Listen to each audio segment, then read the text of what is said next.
Good morning everyone. आज की जो सबसे इम्पोर्टेंट टॉपिक है वो ये है कि जगदीप धनखड़ जी ने, जो हमारे वाइस प्रेसिडेंट हैं इंडिया के, उन्होंने रिजाइन कर दिया है। और यूपीएससी एस्पेक्ट से बहुत ही ज़्यादा इंपॉर्टेंट क्वेश्चन ये बन जाता है। इसके अंदर में क्या क्या पूछे जा सकते हैं। पॉलिटिकल एजेंडा को डिस्कशन नहीं करेंगे, सिर्फ हम लोग एग्जाम पॉइंट ऑफ व्यू से इस टॉपिक को कवर करेंगे।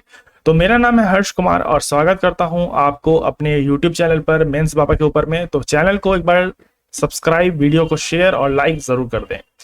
पहले जानते हैं न्यूज में क्या है। न्यूज में है साथियों कि जगदीप धनखड़ जी, जो हमारे वाइस प्रेसिडेंट ऑफ इंडिया है, उन्होंने रिजाइन कर दिया है अपने पोस्ट से 21 जुलाई 2025 को, जबकि उनका जो कार्यकाल था वो खत्म नहीं हुआ था उससे पहले। जो रीजन उन्होंने दिया है रिजिग्नेशन का, वो दिया है हेल्थ रीजन। यानी जगदीप धनखड़ जी काफी टाइम से बीमार भी चल रहे थे। अगर आप न्यूज नहीं देखते होगे तो न्यूज में कई बार ने मीडिया ने ये कवर किया था कि जो जगदीप धनखड़ जी हैं वो बीमार चल रहे हैं।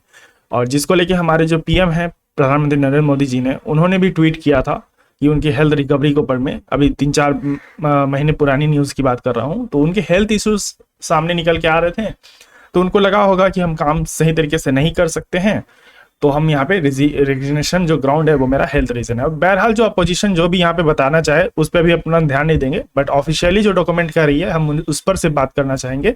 तो हेल्थ रीजन वहाँ सामने निकल के आ रहा है कि उनके रिजिग्नेशन का, उनका रेजिग्नेशन एक्सेप्ट किया गया है अपने प्रेसिडेंट द्रौपदी मुर्मू जी के मुर्मू जी ने। और आर्टिकल 67A के थ्रू कॉन्स्टिट्यूशन का एक्सेप्ट किया गया है उनका रिजिग्नेशन। तो यहाँ पे 2 पॉइंट आप याद रखना। 67, एक तो आर्टिकल में डिस्कस करूंगा 67A क्या होता है, और जो रिजिग्नेशन है वो प्रोसेस क्या है, ये बहुत ज़्यादा इंपॉर्टेंट है। तो सबसे पहले जान लेते हैं कि वाइस प्रेसिडेंट होता क्या है। तो वाइस प्रेसिडेंट, जिसको हम शॉर्ट में वीपी भी बोलते हैं कई बार, एक सेकंड हाईएस्ट कॉन्स्टिट्यूशनल अथॉरिटी है भारत के अंदर में आफ्टर प्रेसिडेंट। यानी प्रेसिडेंट ऑफ इंडिया के बाद जिसकी सेकंड हाईएस्ट अथॉरिटी मानी जाती है वो मानी जाती है वाइस प्रेसिडेंट ऑफ इंडिया की। ये एक्ट करते हैं link between executive and legislature के अंदर में, और स्पेशली इन राज्यसभा के अंदर में। 1 मिनट में मेरी बैटरी डिस्चार्ज होगी, मैं ऑन कर देता हूँ चार्जर। ओके, ठीक है। तो ये 2 पॉइंट आप इंपॉर्टेंट याद रखिएगा कि वाइस प्रेसिडेंट कौन है, और ये एक्ट करते हैं, कार्य करते हैं एग्जीक्यूटिव एंड लेजिस्लेचर के बीच में लिंक करने का, और स्पेशली राज्यसभा के अंदर में इनका एक्टिव पार्टिसिपेशन रहता है। आर्टिकल रिलेटेड बात करते हैं वाइस प्रेसिडेंट की, तो 63 से 70 आर्टिकल डिस्कशन करता है वाइस प्रेसिडेंट के बारे में। तो जाइए एक एक करके जान लेते हैं। तो आर्टिकल 63 बताता है there shall be a vice president of India, कि वाइस प्रेसिडेंट ऑफ एक पद होना चाहिए भारत के अंदर में। 64 बोलता है कि जो वाइस प्रेसिडेंट होंगे वो एक्स ऑफिसो चेयरमैन होंगे राज्यसभा के अंदर में। 65 कहता है कि अगर प्रेसिडेंट ऑफ इंडिया एब्सेंट है किसी भी कारण से, तो वाइस प्रेसिडेंट एक्ट करेंगे एज अ प्रेसिडेंट। 66 की बात करें तो एक इलेक्शन प्रोसेस की बात करता है, वाइस प्रेसिडेंट को कैसे चयन किया जाएगा। और 67 बात करता है term resignation and removal of the vice president. और यहाँ पे आर्टिकल 67 का इस्तेमाल किया गया है जगदीप धनखड़ जी के द्वारा, और उन्होंने अपने पद से रिजाइन कर दिया है। 68 डिस्कशन करता है filling of the vacancy of the vice president, ठीक है, कैसे हम वाइस प्रेसिडेंट की जो पद है उसको कैसे भरेंगे। और साथ ही साथ 69 की बात करता है oath and affirmations of the vice president, उनका ओथ का प्रोसीजर क्या होगा। और 70 बात करता है power related discharge of the vice president function. तो ये कुछ इंपॉर्टेंट आर्टिकल है। तो आज जो न्यूज में है वो है साथियों आर्टिकल 7, जो बहुत ही ज्यादा इंपॉर्टेंट है, इसलिए आप इस चीज को कर लें। बहरहाल अगर आपको लगता है कि जिन्होंने वाइस प्रेसिडेंट के बारे में नहीं पढ़ा है, तो वो पॉलिटी में जाके अच्छे तरीके से, जो लक्ष्मीकांत की बुक है उसमें वाइस प्रेसिडेंट ऑफ इंडिया के बारे में बहुत अच्छे तरीके से डिटेल में बताया गया है, तो वो जाके आप वहां से पढ़ सकते हैं।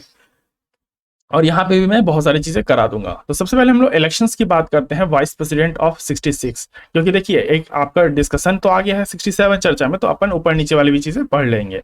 तो इलेक्शन की बात करें तो इलेक्टेड होते हैं इलेक्टोरल कॉलेजियम से, ठीक है, ये एक तरह का सिस्टम होता है जो इस्तेमाल, 1 minute, something error is there, okay, कुछ एरर आ गया था। तो जो इलेक्शन होता है, election of the vice president, तो उसके बारे में पहले जान लेते हैं। तो इलेक्टोरल कॉलेज के माध्यम से इनका चयन किया जाता है। जो इसमें चुनने वाले लोग होते हैं वाइस प्रेसिडेंट को, वो होते हैं member of the both the houses of the parliament, that is Lok Sabha and Rajya Sabha. और इसमें इलेक्टेड एंड नॉमिनेटेड मेंबर्स भी होते हैं, किसके, लोकसभा एंड राज्यसभा की। अच्छा, ये बात याद रखिएगा कि इसमें इलेक्टेड एंड नॉमिनेटेड मेंबर दोनों शामिल होते हैं। प्रेसिडेंट वाले केस में क्या होता है, सिर्फ इलेक्टेड मेंबर्स होंगे, जितने भी इलेक्टेड मेंबर्स हैं वो होंगे। लेकिन वाइस प्रेसिडेंट का जब हम चयन करते हैं भारत के अंदर में, तो इसमें इलेक्टेड प्लस नॉमिनेटेड मेंबर दोनों शामिल होंगे। तो हो सकता है यूपीएससी आपसे यहाँ फॉल्स स्टेटमेंट बना के पूछ सकता है। देखिए ये सब एक ऐसा पॉइंट है ना जहां पे फॉल्स स्टेटमेंट बन सकता है और आपको कंफ्यूज किया जा सकता है। तो ये लाइन को बहुत ज्यादा अच्छे तरीके से याद रखिएगा। Election held by the proportional representation और सिंगल ट्रांसफरेबल वोट होता है, वही सेम सिस्टम जो प्रेसिडेंट में यूज करते हैं हम लोग। और elected by the conducted by the election commission of India. तो इलेक्शन कमीशन ऑफ इंडिया जो एक अथॉरिटी है वो वाइस प्रेसिडेंट ऑफ इंडिया की इलेक्शन करने के लिए मतलब जिम्मेदार है, वो करवाती है इस इलेक्शन को। क्वालिफिकेशंस की बात करते हैं कि कौन वाइस प्रेसिडेंट ऑफ इंडिया बन सकता है। क्या आप बन सकते हैं, मैं बन सकता हूं, तो आइए जानते हैं। तो पहले तो सिटीजन्स ऑफ इंडिया होना चाहिए, भारत का कोई वो पहले से तो पहले भारत का वो नागरिक होना चाहिए, और उसकी एज एटलीस्ट 35 ईयर्स से ज्यादा होनी चाहिए। Qualified to be elected as a Rajya Sabha member, Rajya Sabha में का वो एक मेंबर होना चाहिए, क्वालिफाइड होना चाहिए, इलेक्टेड होना चाहिए, और उसके साथ ही साथ कोई भी ऑफिस ऑफ प्रॉफिट होल्ड नहीं होना चाहिए। यानी ऐसा नहीं है कि अगर भारत के किसी अन्य सरकारी डिपार्टमेंट के अंदर वो काम कर रहा है तो वो फिर नहीं बन सकता है वाइस प्रेसिडेंट ऑफ इंडिया, उसको कोई भी ऑफिस ऑफ प्रॉफिट होल्ड नहीं करना होगा। टर्म ऑफ ऑफिस की बात करें कितने साल तक के लिए वाइस प्रेसिडेंट ऑफ इंडिया काम कर सकता है भारत के अंदर में, तो 5 साल तक के लिए काम करता है। उसके बाद वो रिजाइन कर सकता है किसी भी वक्त, रिटर्न देख के प्रेसिडेंट को, भारत के जो प्रेसिडेंट है उनको लिखित में किसी भी वक्त लिखित में देकर रिजाइन कर सकता है, जो आर्टिकल 67A के तहत में बताता है। और रिमूवल किया जा सकता है रिजोल्यूशंस के दायरे में, pass by the Rajya Sabha and agreed by the Lok Sabha. इसको भी मैं डिटेल करूंगा आगे, ठीक है। तो पहले पावर एंड फंक्शंस की बात कर लेते हैं वाइस प्रेसिडेंट ऑफ इंडिया की। ये बहुत ज्यादा इंपॉर्टेंट है, बहुत ही ज्यादा इंपॉर्टेंट मैं बता रहा हूँ। तो आप लोग इसको पॉज करके स्क्रीनशॉट भी ले लीजिएगा और नोट डाउन भी कर सकते हैं, तो नोट डाउन भी कर लीजिएगा। तो राज्यसभा का ये चेयरमैन होना चाहिए। सबसे पहला यहाँ पे दिया गया है कि he is an x officer chairman of the Rajya Sabha, जो मेंटेन करेगा ऑर्डर हाउस के अंदर में। इनके पास कोई भी वोटिंग राइट नहीं होता है, कोई भी वोटिंग पावर नहीं होता है। इसका मतलब क्या है कि ये वोट नहीं दे सकते हैं, लेकिन इन केस अगर कास्ट टाइप ब्रेकिंग वोट दे सकते हैं। फॉर एग्जाम्पल कि there is a person A and person B जिनको इक्वल वोट मिल गया, जैसे 2 वोट इनको मिल गया और 2 वोट इसको भी मिल गया, तो अब तो यहाँ पे चुनना मुश्किल हो जाएगा अगर कुछ भी राज्यसभा के अंदर में चल रहा है। तो यहाँ पर क्या कर सकते हैं, ये एक टाई ब्रेकर का काम कर सकते हैं। ये तब इस केस में किसी एक पर्सन को वोट दे सकते हैं। फॉर एग्जाम्पल अगर इन्होंने एक वोट अपना ए को दे दिया तो वोट टोटल हो गया 3 ए के पास और 2 के पास हो गया कोई भी वोट नहीं, सिर्फ 2 वोट। तो यहाँ पे बी हार गया और ए जीत गया। तो इस तरह की राउंड को ये टाई ब्रेकर राउंड कहते हैं। और वहां पे जाके अगर वोट इक्वल आ रहा है तभी जाके ये वोट दे सकते हैं, अथवा ये वोट नहीं दे सकते हैं। एक्ट ऐसे कर सकते हैं प्रेसिडेंट, ठीक है, प्रेसिडेंट के लिए तौर पे काम कर सकते हैं। मान लेते हैं कि अगर प्रेसिडेंट किसी भी कारणवश अब्सेंट है, चाहे उनकी डेथ हो गई हो, रिजाइन कर दिया उन्होंने, या फिर किसी काम इलाज के लिए वो बाहर चले गए हों, तो उस समय में जो वाइस प्रेसिडेंट होंगे वो एक्ट करेंगे प्रेसिडेंट अनटिल जब तक कोई नया प्रेसिडेंट उस समय इलेक्ट ना हो जाए, या फिर जो प्रेसिडेंट ऑलरेडी मौजूद है भारत के अंदर में वो वापस ना आ जाए, अपने पद को वापस संभाल ना ले। सेरेमोनियल रोल के बारे में बात करते हैं तो पब्लिक इवेंट्स में ये काम करते हैं, रिप्रेजेंट करते हैं इंडिया को कुछ फंक्शंस के अंदर में। जैसे आप देखे होंगे कि अभी रिसेंटली जगदीप धनखड़ जी इंटरनेशनली भी गए थे रिप्रेजेंट करने के लिए भारत को किसी मिशन पर, और आपको बताना है कि वो रिसेंटली कहाँ गए थे, ठीक है। अगर मैं हर चीज बता दूंगा तो फिर तो आप न्यूज चाहे तो पढ़ते नहीं होगे।